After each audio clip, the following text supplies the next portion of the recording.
warned you Americans on my last post. I said, you don't even know what's coming next. And voila, not even 24 hours later, the Senate caves in and passes Bill 702, wiping away more of your civil liberties with the Fourth Amendment. Okay?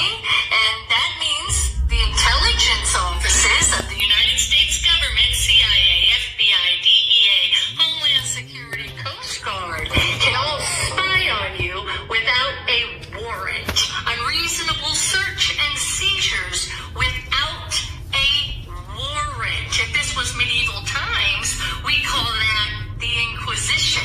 Because if they can spy on you, that means they can use your neighbors to spy on you too. I don't know about the rest of you and how you truly feel about any of this, but if it was me, I'd kick that biatch Alexa out first and look for a carrier pigeon. On this vote, the yeas are 273, the nays are 147.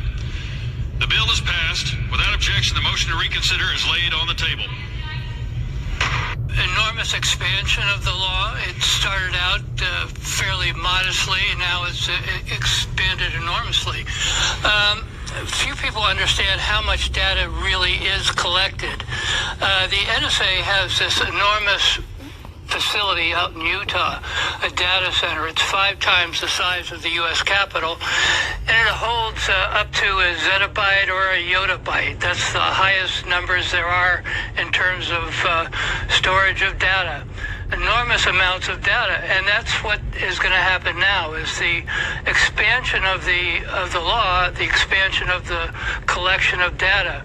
And a lot of that data will be Americans who have no idea they're being eavesdropped on, because they're going to become repositories in that data center. The way the law works right now is that if you want to eavesdrop on an American in the United States, then you need a warrant.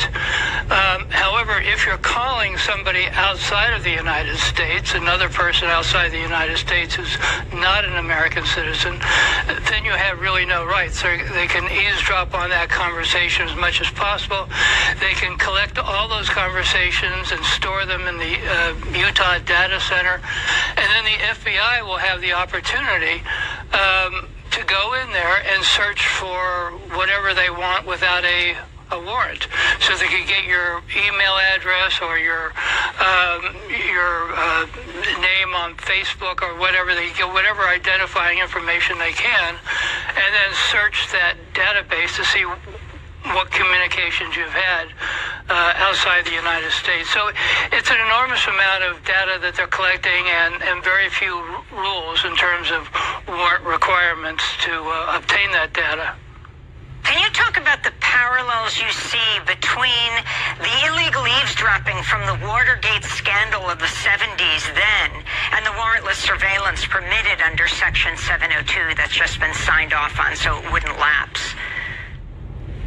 Well, after Watergate, there was a focus on eavesdropping, but again, that was a very long time ago, and that was when most people communicated on telephones, and there was no data collection, there was no email, so it was microscopic compared to what there is today. The way it works is the NSA has satellites all over outside the Earth, collecting satellite data from digital receivers, from communications devices, from iPhones and so forth. They have taps on undersea cables that come ashore. It's called cable heads, and they have facilities there to pick up the data.